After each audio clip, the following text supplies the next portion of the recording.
kitab suci diilhami Allah bukan melalui satu orang. Gak ada itu. Sejak perjanjian lama sudah dikatakan kepada Nabi Musa, jangan pernah dengar kesaksian dari satu orang. Ingat itu. Prinsip. Shalom. Salam sejahtera dalam kasih Kristus.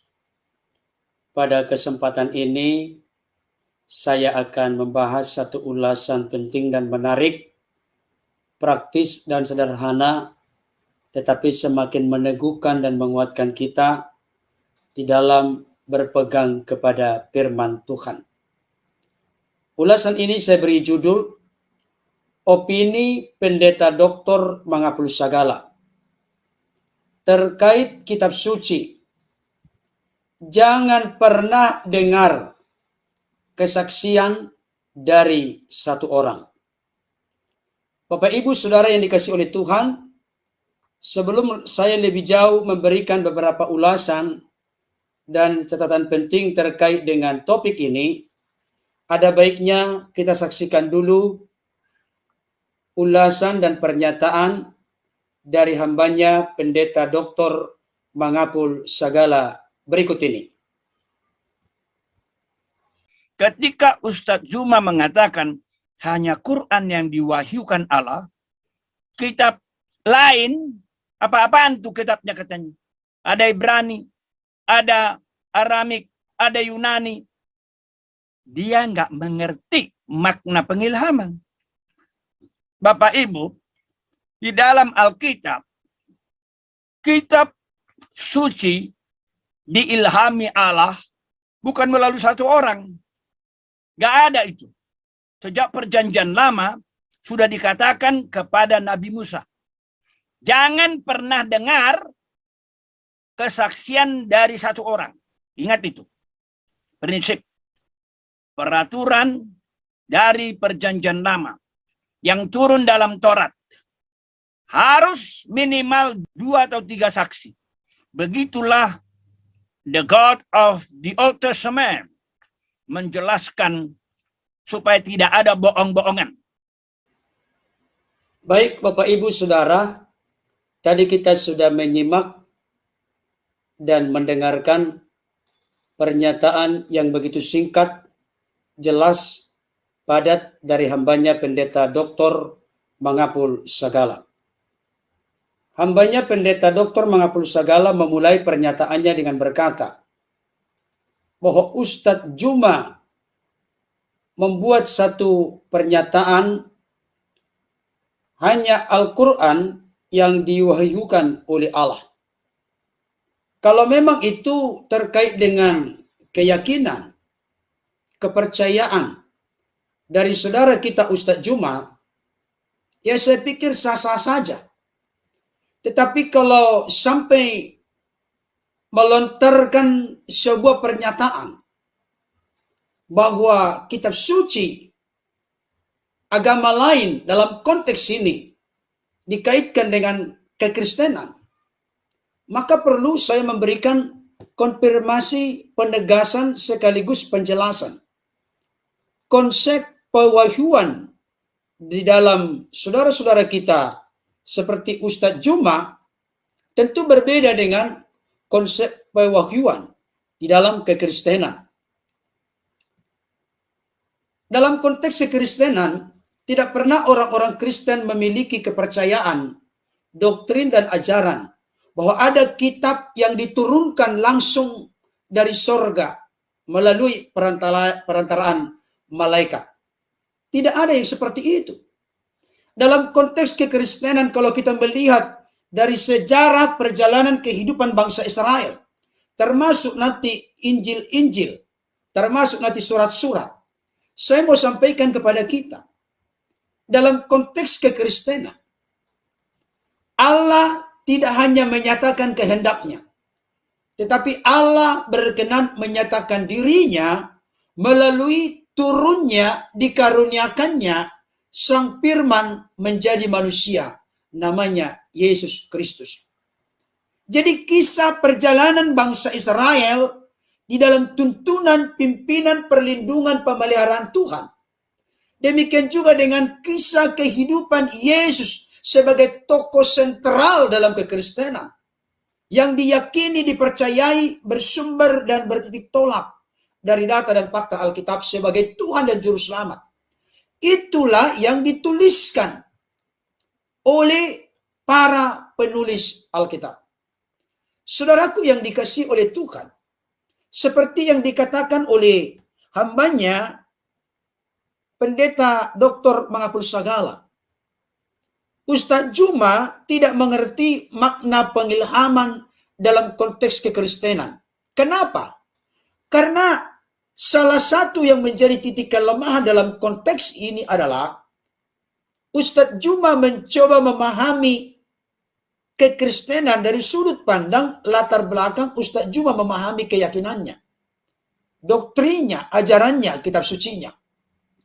Inilah yang tidak bisa dipaksakan. Mari menghargai keperbedaan yang ada. Sebenarnya kalau dalam konteks diskusi, debat atau dialog, yang lebih wise, lebih bijaksana sebenarnya untuk menimbulkan respect, saling terbuka satu dengan yang lain.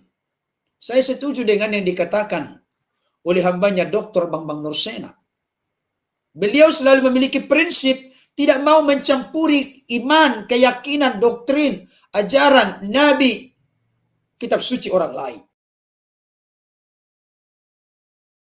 Tetapi kalau ada orang-orang lain di luar sana yang membuat konklusi, kesimpulan berupa pernyataan di mana hal itu tidak sesuai dengan apa yang dimengerti dan dipahami oleh orang-orang Kristen, karena yang dibuat kesimpulan itu terkait dengan kekristenan, maka tugas tanggung jawab kita untuk memberikan respon dan tanggapan sekaligus meluruskan kesalahpahaman yang ada. Ibu bapak yang dikasihi oleh Tuhan, hambanya Pendeta Dr. Mangapul Sagala memberikan konfirmasi.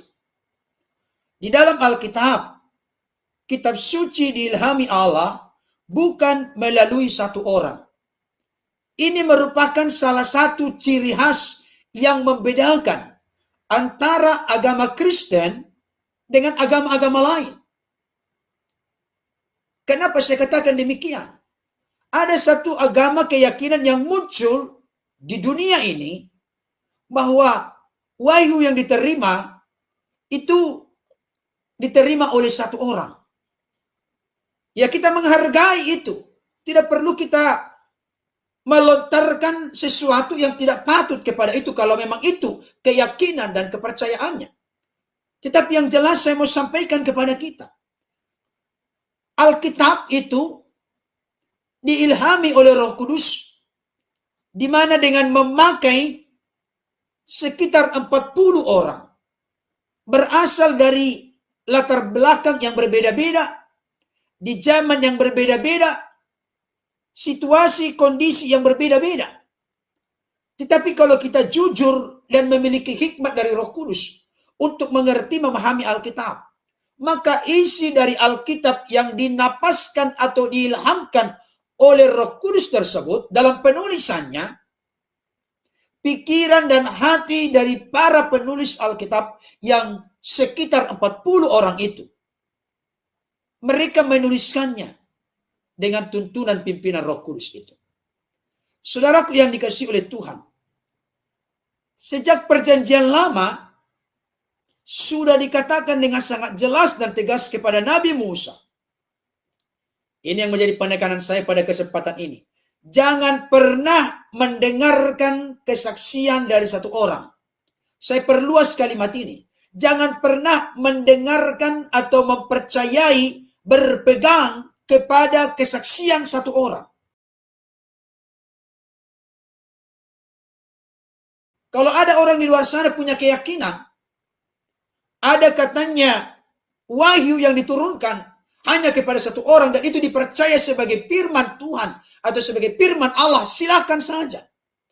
Tapi dalam konteks kekristenan yang menunjukkan akurasi keyakinan kita yang mantap tentang Alkitab itu, justru Karena penulisnya lebih dari satu orang. Dengan kata lain, para penulis ini sekaligus juga bisa dikelompokkan, dikategorikan sebagai saksi. Yang menyaksikan tentang karya perbuatan Allah, yang menyaksikan tentang Yesus. Misalnya contoh secara sempit, ada 4 Injil. Matius, Markus, Lukas, Yohanes.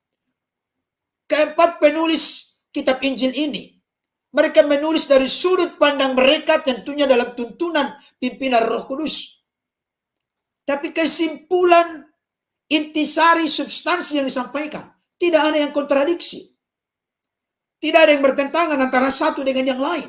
Padahal penulisnya lebih dari satu orang. Di zaman yang berbeda, latar belakang yang berbeda-beda, situasi, kondisi yang berbeda-beda. Inilah justru yang merupakan satu keunggulan dan kehebatan, keistimewaan dari Alkitab. Sekalipun di tahun yang berbeda-beda, kurang lebih 1500 tahun. Tetapi apa yang dituliskan termasuk di dalamnya nubuat-nubuatan yang akhirnya digenapi mayoritas di dalam kehadiran Kristus. Tidak ada yang kontradiksi. Tetapi kalau ada oknum-oknum tertentu yang memang mencoba mempelajari Alkitab hanya dengan maksud dan tujuan untuk mencari-cari kesalahan, ya berbeda lagi ceritanya.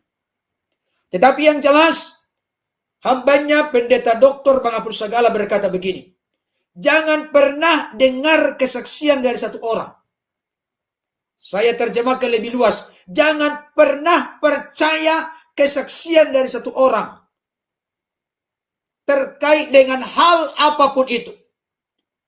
Beliau menegaskan, ini ingat, itu sebuah prinsip.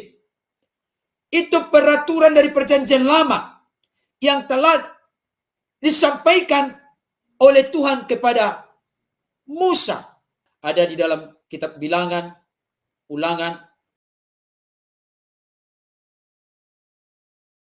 Saudaraku yang dikasihi oleh Tuhan, harus minimal 2-3 saksi. Begitulah Tuhan menjelaskan di perjanjian lama. Kenapa perlu 2-3 saksi? Terkait dengan pewahyuan, terkait dengan perkara apapun. Dengan keterangan 2-3 saksi, maka perkara itu sah. Dengan maksud dan tujuan supaya tidak ada bohong-bohongan. Inilah dalam konteks perspektif kekristenan. Termasuk dalam konteks pengilhaman Alkitab oleh para penulis yang diterangi oleh Roh Kudus. Justru kita bangga, senang dan bersuka cita. Karena dari 40 penulis Alkitab, mereka menuliskan dengan pengilhaman Roh Kudus, penerangan tuntunan pimpinan Roh Kudus, dan apa yang mereka tuliskan. Benar-benar kalau hal itu terkait dengan nubuatan, tergenapi. Berarti kemurnian dari Alkitab itu sungguh terjamin dan meyakinkan bagi kita. Saudara yang dikasihi oleh Tuhan, saya tunjukkan beberapa ayat kepada kita yang memberikan konfirmasi penegasan bahwa keterangan 2-3 saksi itu perkara sah. Tapi kalau hanya satu saksi, itu sesuatu yang meragukan dalam konteks kekristenan. Dalam hal apapun, termasuk dalam hal pemutusan perkara. Apalagi lebih tinggi lagi terkait dengan pengilhaman firman Tuhan atau pewahyuan firman Tuhan. Justru kita lebih abdol, lebih yakin, lebih mantap, lebih percaya menerimanya. Karena ada lebih dari satu saksi yang menyaksikan karya perbuatan Tuhan oleh kepengilhaman Roh Kudus. Yaitu sekitar 40 penulis Alkitab. Bilangan 35 ayat yang ke-30. Dikatakan demikian. Setiap orang yang telah membunuh seseorang haruslah dibunuh sebagai pembunuh menurut keterangan saksi-saksi. Tetapi kalau hanya satu orang saksi saja, tidak cukup untuk memberi keterangan terhadap seseorang dalam perkara hukuman mati. Dalam konteks ada perkara yang terjadi di dalam Israel, ada aturan yang dibuat.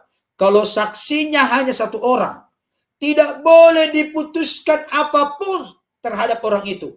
Tapi kalau sudah keterangan 2-3 saksi, maka perkara itu dapat diputuskan. Hukuman apapun akan jatuhkan. Kalau sudah keterangan 2-3 saksi, perkara sah. Ulangan 19 ayat 15. Dikatakan demikian, satu orang saksi saja tidak dapat menggugat seseorang mengenai perkara kesalahan apapun atau dosa apapun yang mungkin dilakukannya. Baru atas keterangan 2 atau 3 orang saksi, perkara itu tidak disangsikan. Jadi apapun perkara yang terjadi dalam konteks Israel, itu sudah merupakan sesuatu yang tidak asing, sesuatu yang sudah dekat dan dipengetahuan mereka. Kalau hanya satu saksi, itu perkara itu disaksikan, disangsikan, diragukan. Bisa dikategorikan sebagai sebuah manipulasi dan bohong-bohongan. Ini dalam konteks kekristenan. Kita tidak sedang mencampuri urusan keyakinan, kepercayaan orang lain. Matius 18 ayat 16. Kita lihat kembali referensinya. Jika ia tidak mendengarkan engkau, bawalah seorang atau 2 orang lagi, supaya atas keterangan 2 atau 3 orang saksi, perkara itu tidak disangsikan. Baik di perjanjian lama maupun perjanjian baru. Ternyata jangan pernah percaya, jangan pernah dengar kalau itu bersumber dari kesaksian satu orang. Terkait hal apapun itu. Apalagi terkait dengan pengilhaman Alkitab atau kitab suci. Justru kita makin yakin, makin mantap percaya akan firman Tuhan, akan Alkitab, akan Bible. Karena penulisnya lebih dari 1 orang, yakni sekitar 40 orang. Kita buka kembali 2 Korintus 13 ayat 1. Ini adalah untuk ketiga kalinya aku datang kepada kamu. Baru dengan keterangan 2 atau 3 orang saksi, suatu perkara sah. Berulang-ulang konteks yang sama dinyatakan di dalam Alkitab. Baru dengan keterangan 2-3 saksi, perkara sah. Kalau Dr. Bambang Nursena berkata, kalau Anda mengklaim itu sebagai wahyu, yaitu kan wahyu bagi Anda. Tapi bagi kami adalah wahyu si hombing dan lain sebagainya. Ya, kita hargai kalau ada orang yang mengklaim itu wahyu, tetapi hanya dengan kesaksian 1 orang. Dalam konteks kekristenan, pengilhaman Alkitab itu saksinya, penulisnya bukan 1 orang, tetapi 40 orang di dalam zaman yang berbeda, latar belakang yang berbeda-beda, konteks adat istiadat tradisi yang berbeda, karena ada sekitar 1.500 tahun kurang lebih. Saya baca lagi 1 Timotius 5 ayat 19. Dikatakan demikian, janganlah engkau menerima tuduhan atas seseorang penatua, kecuali kalau didukung 2 atau 3 orang saksi. Jadi antara perjanjian lama, perjanjian baru konsisten. Kita meyakini sebuah perkara, kita meyakini sebuah kebenaran ketika hal itu telah disaksikan 2 atau 3 orang. Perkara sah dan tidak boleh lagi disangsikan, diragukan, tidak boleh lagi dianggap manipulasi, tidak boleh lagi dianggap bohong-bohongan. Yang terakhir, Ibrani 10 ayat 28. Dikatakan demikian. Jika ada orang yang menolak hukum Musa, ia dihukum mati tanpa belas kasihan atas keterangan 2 atau 3 orang saksi. Jadi harus ada saksinya. Saksinya hanya 1, tidak bisa. Makanya kita yakin tentang apa yang disampaikan oleh Yesus. Karena saksinya adalah Yesus dan Bapa sendiri yang mengutusnya. Saudaraku yang dikasihi Tuhan, saya tidak panjang lebar, saya mau sampaikan kepada kita saat ini. Kesimpulannya seperti yang dikatakan oleh hambanya, Pendeta Dr. Menghapus Segala. Jangan pernah dengar kesaksian dari 1 orang. Ingat, itu prinsip, itu peraturan. Baik perjanjian lama maupun perjanjian baru. Suatu hal itu tidak disangsikan, tidak diragukan lagi, tapi dipercayai karena sudah ada keterangan dari 2 atau 3 orang. Kiranya ulasan praktis ini dapat menjadi berkat bagi kita. Tuhan Yesus memberkati. Amin.